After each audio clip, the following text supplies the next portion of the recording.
আসসালামু আলাইকুম প্রিয় ভিউয়ার। হাফেজ ছাত্রদের স্মৃতিশক্তি ধরে রাখার একটি রহস্যের কথা বললেন শেখ আহমদুল্লাহ হুজুর। তাহলে চলুন আমরা শেখ আহমদুল্লাহ হুজুরের বয়ানটি শুনে আসি। এদেশে যে হেফজখানা মাদ্রাসাগুলো আছে, আপনাদের এলাকায় হেফজখানা মাদ্রাসা আছে না নাই?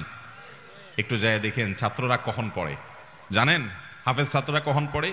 এই 30 পারা কোরআন হাফেজ ছাত্রদের, মাত্র 7 বছর 8 বছরের পোলাপান, তাদের বুকে 30 পারা কোরআন আছে। আপনি চেষ্টা করে দেখেন তো 30 পারা তো দূরের কথা, 2 পারা মুখস্থ রাখতে পারেন কিনা? এই ছেলেরা আপনি দাঁড়ায়া বলবেন 30 পারা শুনায় দাও। অনেক হাফেজ আছে আপনাকে সকালে ফজরের পরে দাঁড়াবে, রাত 10টা 11টা পর্যন্ত এই পুরো টাইম পড়তে থাকবে। মাঝখানে শুধু নামাজ পড়বে আর খাবে, ইস্তিনজা যাবে, টয়লেটে যাবে, আর পুরো টাইম পড়ে যাবে। 30 পারা একটানা শুনায় দিবে।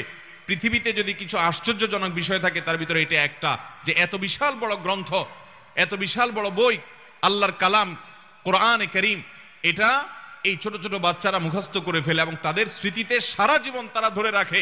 রমজানের তারাবিতে আপনারা দেখেন দাঁড়ায় 30 পারা তারা শোনায় দেয়।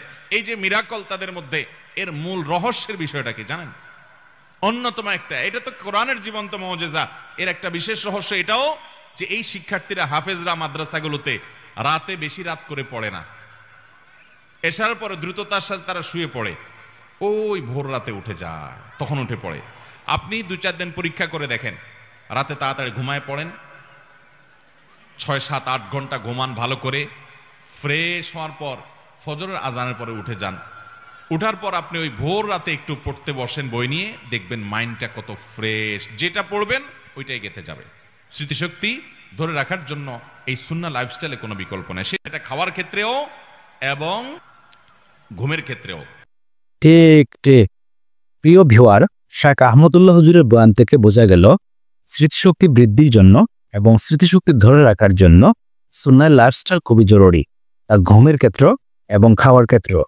তাই আমরা জীবনের প্রতিটি ক্ষেত্রে সুন্নাহ লাইফস্টাইল অনুসরণ করব ইনশাল্লাহ। সে পর্যন্ত ভালো থাকবেন, সুস্থ থাকবেন। আসসালামু আলাইকুম।